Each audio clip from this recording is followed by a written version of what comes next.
the part of music education that gets lost a lot of the time, because it's hard. It's hard. Like, it's not, it's not easy to take a young musician and give them all of the technical information that they need to get better at their craft or their instrument or their writing or whatever, while also getting them to think in a way that expands what they think music is. Mixing in the normal kind of lesson plans and involving all the technical aspects of playing with exercises and workshops and different ideas that would be like, all right, well, we're working on these lip slurs. How can you take that motive on the trumpet or whatever instrument you're playing and turn that into something uniquely yourself, and that could be one of those things that you do in your practice session that keeps you going, and keeping from being so tedious, is to just be like, I'm going to take this lip slur and totally transform it,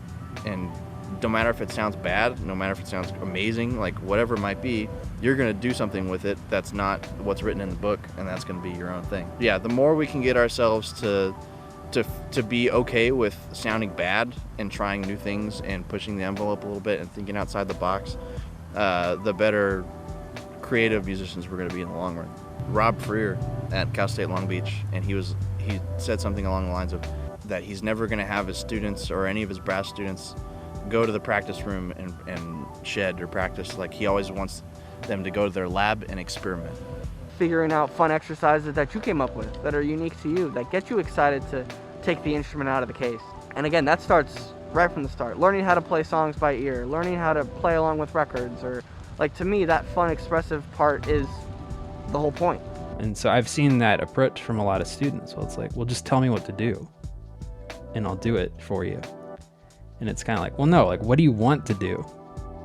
And I think that question tends to intimidate a lot of students. And it definitely intimidated me when I was like coming up.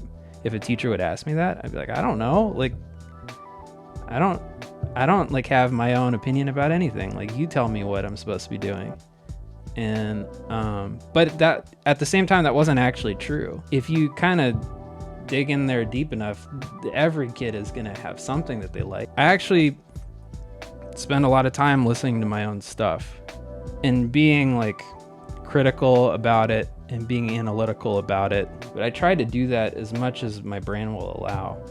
I sort of was inspired by a lot of the listening that I was doing, and the creativity was more in the execution, or like I was talking about, the story that you bring people into, like whether you're telling your own story by singing somebody else's song, or you're tapping into the spirit of the piece that the composer originally intended, or you're creating your own thing. Like, it's not necessarily literal to what you've experienced.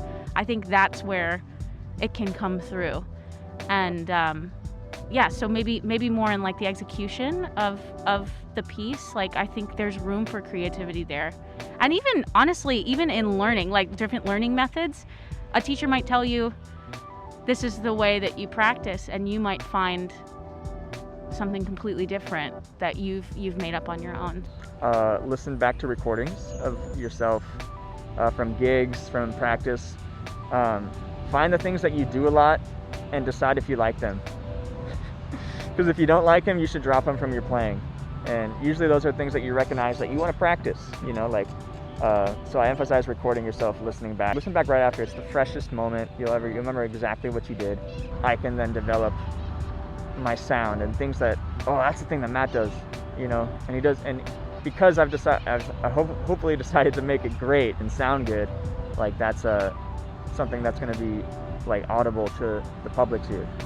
There's imitation, there's your nature and your nurture, and then there's hopefully the spark that you have inside you to keep pushing for something different.